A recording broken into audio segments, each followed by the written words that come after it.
Ce programme est déconseillé aux moins de 12 ans. Le samedi, même à 21h, quand je comptais la chercher, il y avait des gens dehors. Ça me fait peur, en tout cas. Je ne veux même pas que les enfants sortent. C'était une fille, elle était tellement attachante. Sandrine, c'est quoi? C'est quoi ton train de me faire là? Moi-même, je suis dépassée, même, je ne croyais pas.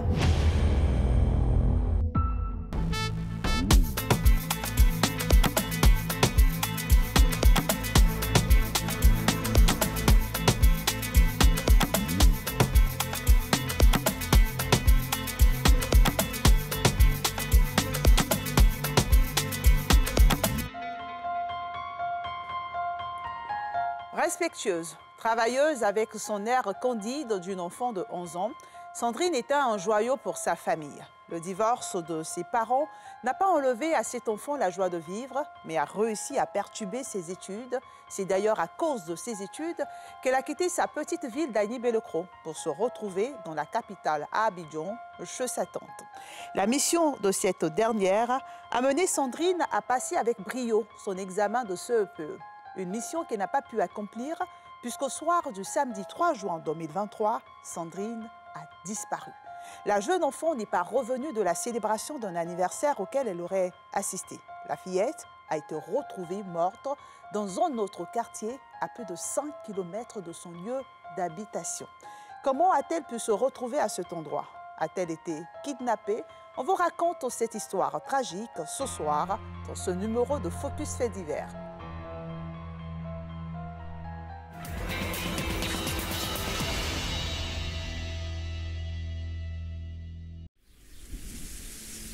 Au bord de la lagune Ibrié, Port-Boué, l'une des 13 communes d'Abidjan, abrite des institutions telles que l'aéroport international, le port autonome d'Abidjan. Mais Port-Boué, c'est aussi ses quartiers précaires dans Gonzagueville. C'est ici, précisément au sous-quartier Éléphant, que vit depuis 2011 la famille Tano. Florence, sa sœur, Anastasie, son frère Frédéric, leur mère Thérèse et les enfants. Nouvelle venue dans la famille Tano, la petite Sandrine, 11 ans, en classe de CM2, venue d'Agny-Bellecro. Mes parents, ils sont à Agny-Bellecro. Ils disent que l'enfant, là, elle ne tweet pas. Donc, elle est grâce des amis, là. Il va envoyer un enfant ici. Il dit, il n'y a pas de problème. Donc, elle est cherchée quoi pour donner un enfant, là. L'enfant, là, tellement, elle était bien. C'est pas un enfant, tu l'envoies, et puis elle va changer son visage. Ses parents divorcés, son père à l'aventure et sa mère engagée dans un nouveau foyer, la petite Sandrine est bien accueillie dans sa nouvelle famille. Sa tante et tutrice principale, Florence Tano, l'inscrit dans cette école privée et lui dote d'une répétitrice à domicile. Sandrine, c'était le genre d'élève, elle était très respectueuse. Même si elle te voit dans la rue, que tu ne l'as pas vue, elle va courir pour aller te dire « Bonjour maîtresse, comment ça va ?» C'est vrai, elle savait qu'elle n'était pas forte, ça, elle était consciente. Mais elle donnait quand même un peu l'envie de toujours travailler avec elle. C'était une fille, elle était tellement attachante. On était plus proche même qu'une maîtresse et son élève. Elle était devenue comme un peu ma petite sœur. Le conte de fées de la petite Sandrine se déroule bien jusqu'au samedi 3 juin 2023, où il va se transformer en cauchemar. Ce jour-là, Florence, la tutrice, enjoint sa nièce de réviser ses leçons en prévision de l'examen du CEPE, prévu le lundi 5 juin 2023. La petite s'exécute et sa tante se rend dans un supermarché pour faire quelques emplettes à la faveur de la fête des mères.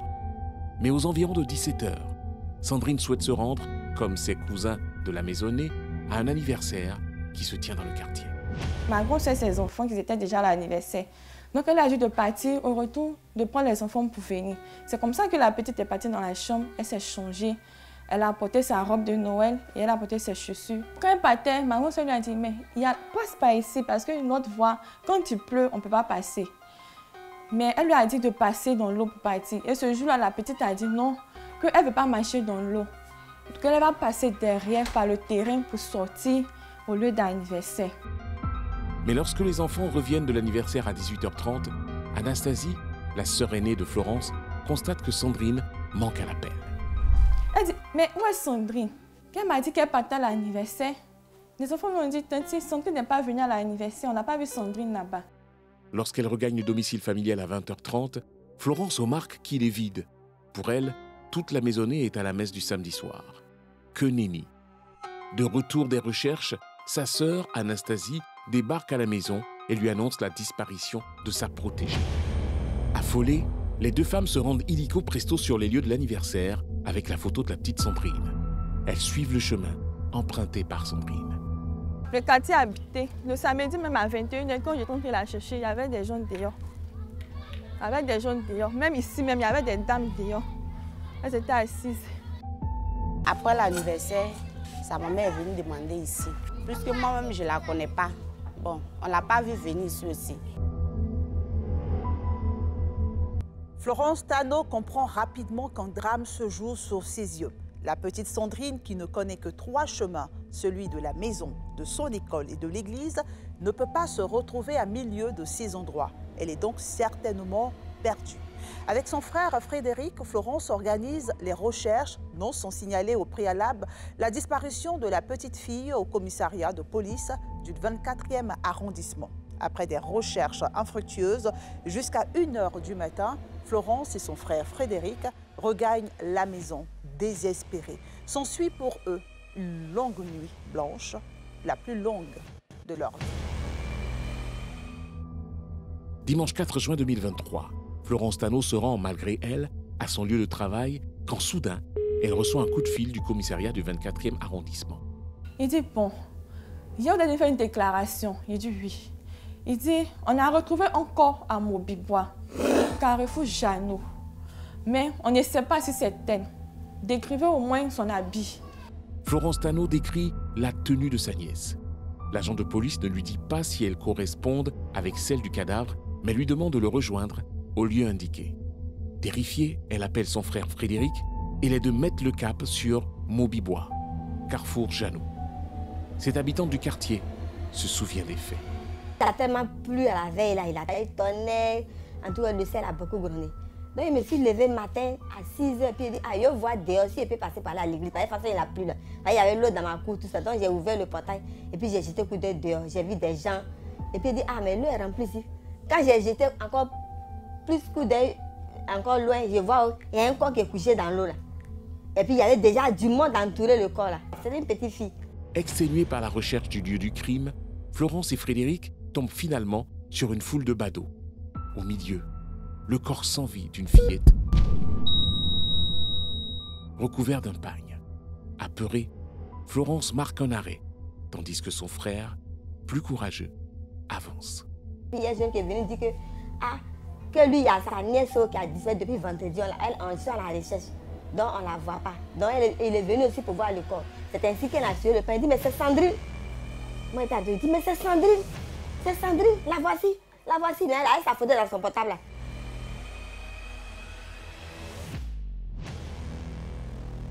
Tristesse et émotion envahissent Florence, qui éclate en sanglots. Il dit, Sandrine, tu ne peux pas me faire ça. Sandrine, tu ne peux pas me faire ça. Tu dois passer un examen lundi. J'ai payé tous tes trucs. J'ai payé. Sandrine, c'est quoi ton train de me faire là? Moi-même, je suis dépassée, même, je ne croyais pas. Le corps sans vie de la fillette présente des enflures à la joue, au nez et à la tête, selon ses parents. Sa tante précise que sa robe était soulevée. A-t-elle subi une agression sexuelle? Sommes-nous en présence d'un crime rituel? Difficile de répondre à ces questions. Nos appels et messages laissés au médecin légiste qui a examiné la victime sont restés lettres mortes. Sur ses épaules frêles, Florence a la lourde tâche d'annoncer la disparition tragique aux parents et aux proches.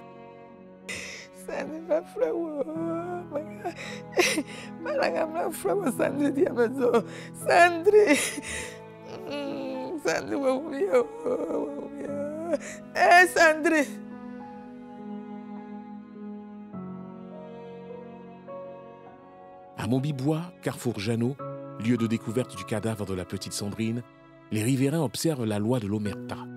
Ce silence que connaissent les policiers semble cacher une crainte de représailles. Ils optent pour la persuasion et bingo, tourmentés par ce lot secret, cette riveraine qui a requis l'anonymat rompt le silence. Vers les 5h du matin, et il y a ma voisine, elle a tapé ma porte. Maman Bako, il faut sortir. Il y a une petite fille qui est couchée devant ta porte. Et puis j'ai ouvert la porte, puis j'ai trouvé le corps là devant ma porte. Ils ont trémalé du couloir jusqu'à devant ma porte. Il a dit, mais c'est quoi ça là? Je lui ai dit ça. Et puis il a arrêté, il s'étonne d'une manière là. Il est là, il ne parle pas. C'est à son ami maintenant qui me dit non, on a trouvé le corps là dans l'eau, derrière. Il dit mais où vous avez trouvé dans l'eau? Et puis vous venez mettre ça ici. Pardonnez à Nevi. L'autre a attrapé ses bras, l'autre a attrapé ses pieds. Et puis ils sont partis remettre derrière là-bas. Ceux vers qui tous les témoignages convergent, ce sont eux. Un jeune homme du quartier, connu sous les initiales de TJ, et son ami. Un troisième suspect sera interpellé plus tard par la police judiciaire pour faux témoignage. Il tentait de trouver un alibi à ses acolytes. Tous les soupçons portent sur TJ, le principal suspect. Voici ce qu'il aurait confié à la police. Il dit, lui, il passait depuis il a vu la petite fille dans l'eau. Et puis il a pris pour venir la déposer là.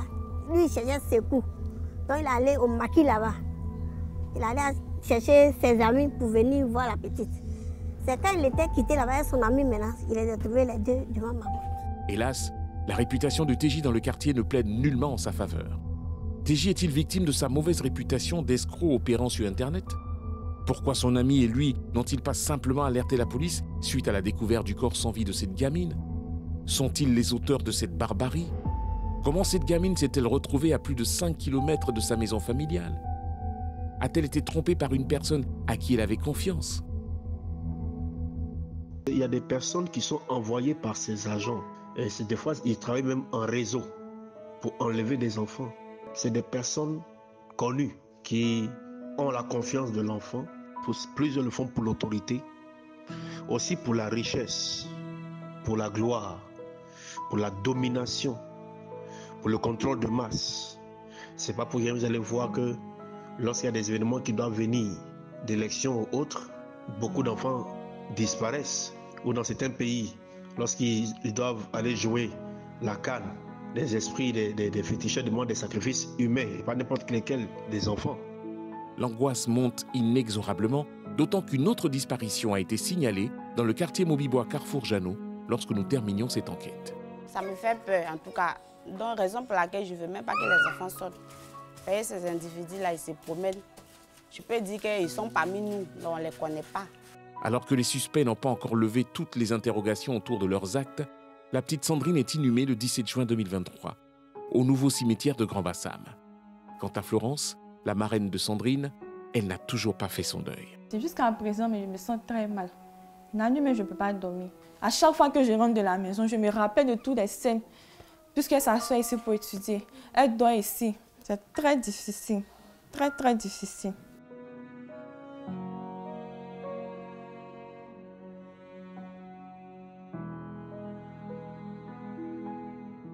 Les parents de la petite Sandrine sont inconsolables. Ils sont persuadés qu'elle a été assassinée. Interpellés au grand pénitencier d'Abidjan, les 3 suspects attendent leur procès. Ils risquent 20 ans de prison. Le lundi 5 juin 2023, après la composition de l'examen du CEPE, les camarades de classe de la défunte écolière lui ont rendu hommage à son domicile. Une scène surréaliste et insoutenable pour les parents qui attendent toujours que la lumière soit faite sur ce crime crapuleux. Bonsoir.